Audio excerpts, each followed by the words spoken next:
Un milliardaire a donné sa carte de crédit illimitée à une mère célibataire sans abri. Puis il est parti. Moins d'une heure plus tard, un reçu de transaction est apparu sur son téléphone.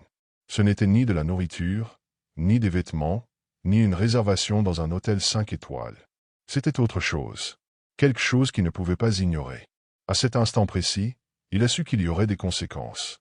Parce qu'en cet instant, elle avait pris une décision qui allait réécrire son avenir et révéler une vérité à laquelle aucun des deux n'était prêt à faire face.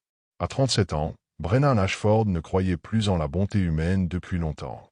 PDG d'Ashford Global Industries, un empire pharmaceutique évalué à 11,3 milliards, il avait vu des gens mentir, manipuler et trahir pour bien moins que de la petite monnaie. Son penthouse donnant sur le port de Boston avait des fenêtres de près de 4 mètres de haut, des œuvres d'art valant des millions accrochées à des murs qui résonnaient d'un vide coûteux. Il possédait des résidences secondaires dans 3 pays. Sa montre coûtait plus que ce que la plupart des gens gagnaient en une année. Et pourtant, chaque matin, il se réveillait avec la sensation d'un homme en train de se noyer dans de l'eau peu profonde. Son père, Feu Montgomery Ashford, lui avait inculqué une seule leçon depuis l'enfance. La confiance est une monnaie que seuls les imbéciles dépensent sans compter. Les pauvres sont particulièrement dangereux. Donne-leur un pouce, ils prendront tout, et en demanderont encore. Ils ne peuvent pas s'en empêcher. Le désespoir transforme tout le monde en voleur. Brennan avait porté cet enseignement comme une vérité absolue pendant 37 ans. Chaque don passait par des avocats et des comptables. Chaque acte de générosité était calculé pour ses avantages fiscaux et son image publique. Jamais il n'avait regardé la pauvreté en face pour aider simplement. Pas sans condition. Pas sans contrôle. Pas sans se protéger d'abord. Mais ce matin-là de janvier, quelque chose s'est fissuré dans la glace autour de sa poitrine. Il était en retard pour une réunion d'urgence du conseil d'administration, traversant la station Back Bay d'un pas pressé, son assistante 3 pas derrière lui. Son manteau en laine italienne coûtait 8 000 $. Sa mallette en cuir contenait des contrats d'une valeur de 40 millions.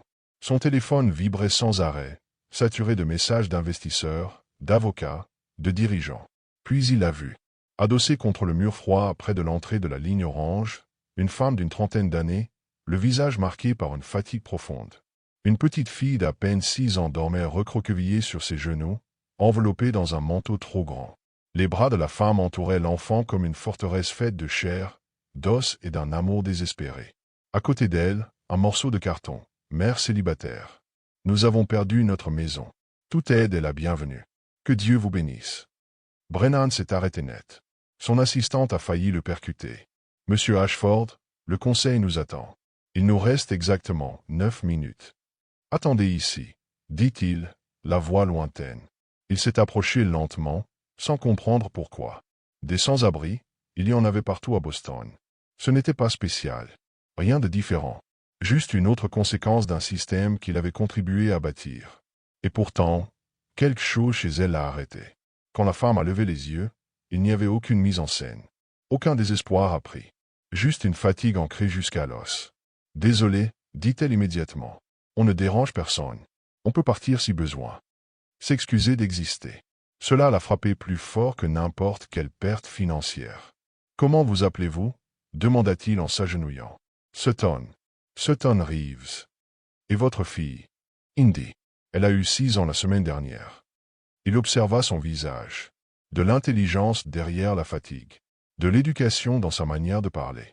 Ce n'était pas quelqu'un né dans la misère. C'était quelqu'un qui était tombé. Depuis combien de temps êtes-vous ici? 5 mois. 5 mois. Une enfant de 6 ans dormant sur le sol du métro. Son assistante s'impatientait. Brennan leva la main pour la faire taire. Puis il prit une décision. Il sortit son portefeuille. Sutton s'attendait à quelques billets. Mais à la place, il sortit une carte noire. Sans limite. Sans restriction. Prenez-la. Elle recula presque. Je ne comprends pas. Elle est à vous pour 24 heures. Achetez ce que vous voulez. Sans limite. Sans condition. Ses mains tremblaient. Pourquoi moi? Brennan regarda l'enfant. Parce que j'en ai assez des suppositions. Il lui tendit la carte. 24 heures. Puis il partit. Cette nuit-là, Brennan ne dormit pas. Minuit. Rien point 1 H, rien point 3 H. Toujours rien. Puis, à 6h23. Transaction. 37,84 $ CVS. Puis Target. Puis Dunkin'. Pas de dépenses folles. Des dépenses nécessaires. À 8h47, il n'en pouvait plus. Il retourna à la station. Sutton était là. Mais Indy portait un manteau neuf. Tenait un éléphant en peluche. Colorié dans un cahier neuf. Sutton se leva immédiatement, lui tendant la carte. J'allais vous la rendre, je vous le jure. J'avais juste besoin d'acheter quelque chose d'essentiel. Brennan leva les mains doucement. Gardez-la. Sutton resta figé. Je ne vous comprends pas. Nous sommes deux dans ce cas, admit Brennan. Il jeta un coup d'œil à Indy, qui l'observait avec de grands yeux bruns pleins de curiosité. Tu lui as acheté un manteau. Elle avait froid, répondit simplement Sutton, comme si cela expliquait tout. Et peut-être que c'était le cas. Peut-être que c'était la seule explication qui comptait. Brennan s'agenouilla à la hauteur d'Indy, prenant soin de ne pas l'effrayer. Il est joli, ton éléphant. Comment s'appelle-t-il? Indy serra le jouet contre elle, timide mais souriante. Stella, murmura-t-elle. C'est un très beau prénom, dit Brennan doucement, la gorge serrée sans vraiment savoir pourquoi. Il releva les yeux vers Sutton. Qu'est-ce que tu as acheté d'autre? Sutton hésita, puis sortit lentement 2 reçus froissés de sa poche et les lui tendit, comme des preuves dans un procès qu'elle était certaine de perdre. Brennan parcourut le premier reçu. Manteau d'hiver pour enfants, bottes imperméables, chaussettes, sous-vêtements, éléphant en peluche, cahier de coloriage, crayon, vitamines pour enfants, pansements, médicaments contre le rhume. Sa gorge se serra. Chaque article était pour Indy. Pas une seule chose pour elle-même.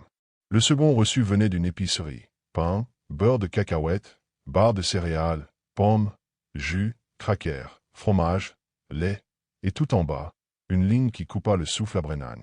Don au refuge pour femmes, $100. Il releva brusquement la tête. Tu as fait un don. Les joues de Sutton rougirent.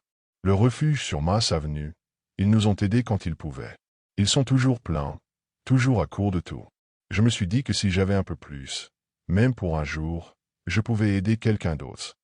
Quelqu'un d'autre, répéta Brennan, la voix presque brisée. Tu es sans abri. Tu dors dans le métro depuis 5 mois, et tu donnes de l'argent aux autres? Il y a des femmes là-bas avec des bébés, des adolescents handicapés. Certaines sont dans une situation pire que la nôtre. Je sais ce que ça fait de n'avoir personne vers qui se tourner.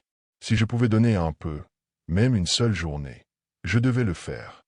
Brennan fixa les reçus. La voix de son père avait disparu, écrasée par la vérité imprimée sur ce papier thermique. Cette femme, qui avait toutes les raisons d'être égoïste, avait choisi la survie et la bonté. Tu n'as rien acheté pour toi, pas une seule chose. Sutton secoua la tête. Indy passe avant tout. Toujours. Moi, je peux tenir. Mais elle mérite mieux. Elle mérite d'avoir chaud. D'être en sécurité. D'être une enfant. Brennan regarda Indy, concentré sur son dessin, Stella serrée sous le bras. Pour la première fois de sa vie, Brennan Ashford se sentit réellement petit. Viens avec moi, dit-il soudain. Sutton cligna des yeux. Quoi? Toutes les deux. Venez avec moi. Une peur passa dans son regard. Oh! Quelque part de chaud. De sûr. Où vous pourrez arrêter de fuir. Les larmes coulèrent sur les joues de Sutton. Brennan les emmena d'abord au Four Seasons. Une suite d'angles, 2 chambres, une cuisine, vue sur le jardin public. Sutton resta figé dans l'embrasure de la porte. C'est chez vous, autant que nécessaire, dit-il doucement. Sans condition. Indy, elle, courut à l'intérieur, émerveillée. Maman, il y a une baignoire. Comme dans les films. Sutton entra enfin, comme dans un rêve fragile. Pourquoi vous faites ça? Brennan la regarda. Tu m'as rappelé à quoi sert vraiment l'argent. Elle serra Indy contre elle. Tu dois te reposer, dit-il. On verra la suite demain. La suite. Logement. Travail. École. Santé. Stabilité. Elle le fixa. Vous êtes sérieux? Complètement. On n'est personne. Vous étiez personne, corrigea-t-il doucement. Maintenant, vous comptez. Elle voulut protester, mais la fatigue l'emporta. Elle s'effondra sur le canapé. Merci. Cette nuit-là, Brennan passa des appels. Pas à des avocats, à des travailleurs sociaux, des associations, des spécialistes. Le lendemain, il avait un plan. Appartement. Formation. École pour Indy. Quand Sutton ouvrit la porte, elle avait changé. Pas physiquement, mais dans sa posture. Dans son regard. Ils s'assirent pendant qu'Indy dessinait. Brennan expliqua tout. Sutton pleurait en silence. Ce n'est pas de la charité, dit-il. C'est un investissement. Je ne sais pas comment vous remercier. Tu l'as déjà fait. Comment? Tu m'as prouvé que la bonté existe encore. 3 semaines plus tard, Sutton et Indy emménagèrent.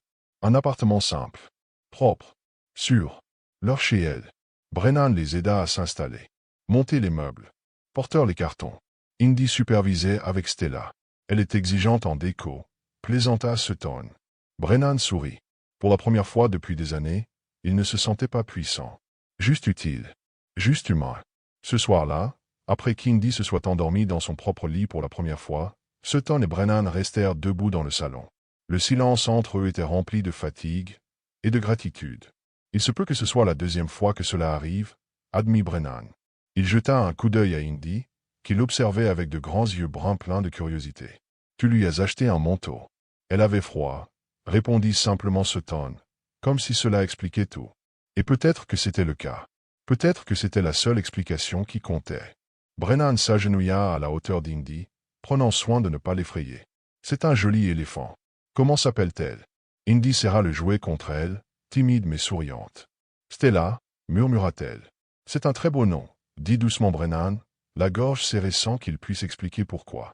Il releva les yeux vers Sutton. « Que as-tu acheté d'autre » Sutton hésita, puis sortit lentement 2 reçus froissés de sa poche et les lui tendit comme des preuves dans un procès qu'elle était certaine de perdre. Brennan parcourut le premier reçu. Manteau d'hiver enfant taille 6, bottes imperméables enfant, chaussettes, sous-vêtements enfant paquet de 7, peluche éléphant, livre de coloriage, crayon, multivitamine enfant, pansement, pommade antibiotique, médicaments contre le rhume pour enfants. Sa gorge se serra. Chaque article était pour Indy, pas un seul pour elle. Le deuxième reçu provenait d'une épicerie. Pain, beurre de cacahuètes, barres de céréales, pommes, jus, crackers, fromage, un gallon de lait, et en bas, quelque chose qui coupa le souffle de Brennan. Dont au fond d'un refuge pour femmes, $100. Il releva brusquement la tête. « Tu as fait un don ?» Les joues de Sutton rougirent. « Le refuge sur Mass Avenue, ils nous ont aidés quand ils pouvaient. Ils sont toujours pleins, toujours à court de ressources. Je me suis dit que si j'avais un peu plus, même pour une journée, peut-être que je pourrais aider quelqu'un d'autre. » « Quelqu'un d'autre » répéta Brennan d'une voix à peine audible. « Tu es sans abri. Tu dors dans le métro depuis 5 mois, et tu donnes de l'argent à d'autres. Il y a des femmes avec des bébés là-bas, répondit Sutton doucement. Des adolescentes handicapées. Certaines sont dans une situation pire que la nôtre. Je sais ce que c'est d'avoir besoin d'aide sans savoir où aller. Si je pouvais rendre un peu, même pour une journée, je devais le faire. » Brennan fixa les reçus. La voix de son père s'était tue, balayée par la vérité imprimée sur ce papier thermique. Cette femme, qui avait toutes les raisons d'être égoïste, avait dépensé l'argent d'un milliardaire pour des besoins essentiels, des médicaments et de la charité.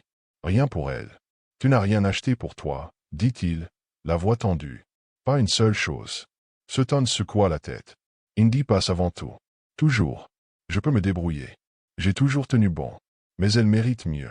Elle mérite d'avoir chaud, d'être en sécurité, d'être une enfant. » Brennan regarda Indy, concentré sur son dessin, Stella coincée sous le bras. Une enfant qui avait appris trop tôt que le monde était instable, mais qui continuait à sourire. Pour la première fois de sa vie, Brennan se sentit petit. Pas en richesse, mais en humanité. « Viens avec moi, » dit-il soudainement. Sutton cligna des yeux. « Quoi ? Toi et elle. Venez avec moi. S'il te plaît. » La peur passa dans ses yeux. « Où ça ? » « Quelque part de chaud, » répondit Brennan, la voix tremblante. « Quelque part de sûr. » Sutton se mit à pleurer. Elle regarda sa fille, puis l'homme devant elle, et pour la première fois depuis des mois, elle crut que tout le monde n'était pas cruel. Brennan les emmena au Four Seasons. Pas chez lui. Une suite avec vue, 2 chambres, une cuisine, de la lumière naturelle. Sutton resta figé à l'entrée. « Ça va, » dit doucement Brennan. « C'est à vous, aussi longtemps que nécessaire. » Indy entra en courant, émerveillé. Sutton suivit lentement, comme dans un rêve. « Pourquoi faites-vous ça ?» demanda-t-elle en pleurant. Brennan réalisa qu'il n'avait pas de plan. Seulement un choix. « Tu m'as rappelé à quoi sert l'argent, » dit-il.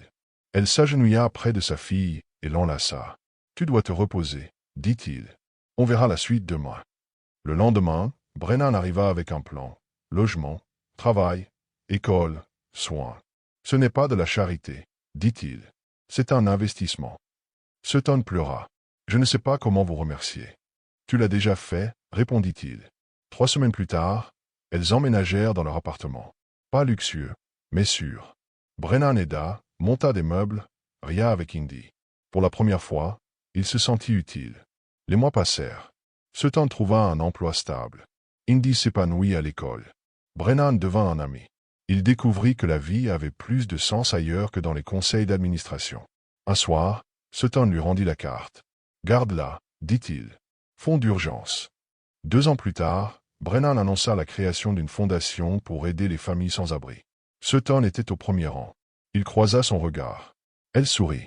Après la conférence, il la retrouva. « On fait ça ensemble, dit-il. » Il lui proposa de rejoindre le conseil. Elle hésita. « Tu es parfaite pour ça, dit-il. » Indy demanda. « Ça veut dire que d'autres auront une maison comme nous. » « Oui, » répondit Brennan. Elle l'enlaça. « Tu fais partie de la famille maintenant. » Brennan sentit quelque chose fondre en lui. Il comprit enfin, la richesse sans compassion n'est rien. Le vrai luxe, c'est de pouvoir dire à quelqu'un « Je te vois, tu comptes. » En marchant dans Boston avec Sutton et Indy, il réalisa qu'il avait trouvé ce qu'il cherchait toute sa vie. Du sens, du but, et la certitude que son existence améliorait celle des autres.